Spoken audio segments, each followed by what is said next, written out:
Halo semuanya, kenalin aku Nadil Bernas Robin, mahasiswa Fakultas Kesehatan Masyarakat, Program Studi Ilmu Kesehatan Masyarakat. Nah, hari ini aku bakal ngejelasin apa aja rangkaian materi yang ada di asistensi minggu ke-7. Materi yang pertama itu ada teori dasar tahsin. Tahsin berasal dari kata asana yang berarti memperindah atau memperbaiki dalam Islam.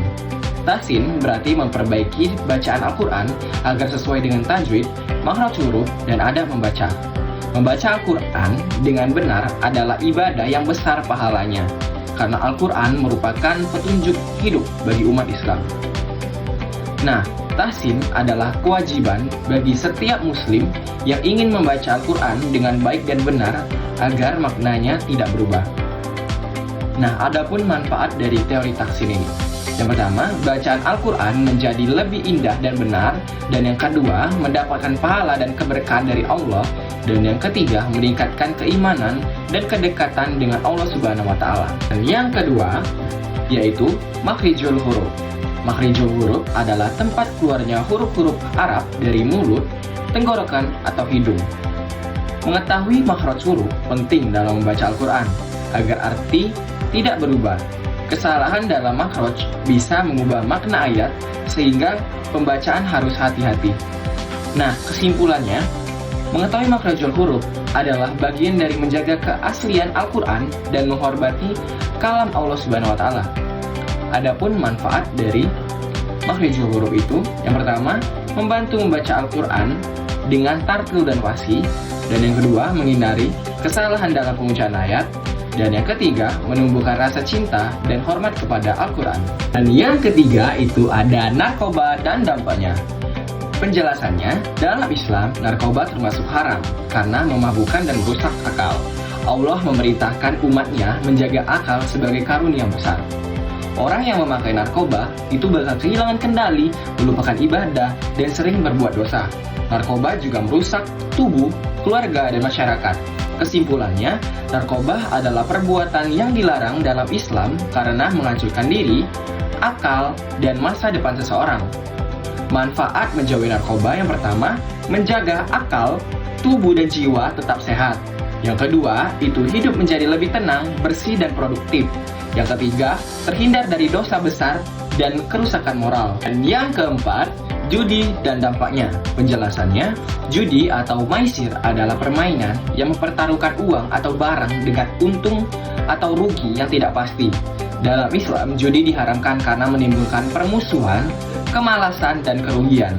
Allah berfirman dalam Quran Surat Al-Maidah ayat 90 bahwa judi termasuk perbuatan keji dari setan. Kesimpulannya, judi haram karena merusak moral, menjauhkan dari Allah, dan menimbulkan permusuhan antar manusia. Nah, manfaat menjauhi judi itu ada 3. Yang pertama, hidup menjadi tenang dan berkah. Yang kedua, harta diperoleh dengan cara halal. Yang ketiga, terhindar dari dosa, permusuhan, dan kemiskinan. Dan kelima, itu LGBT dan dampaknya.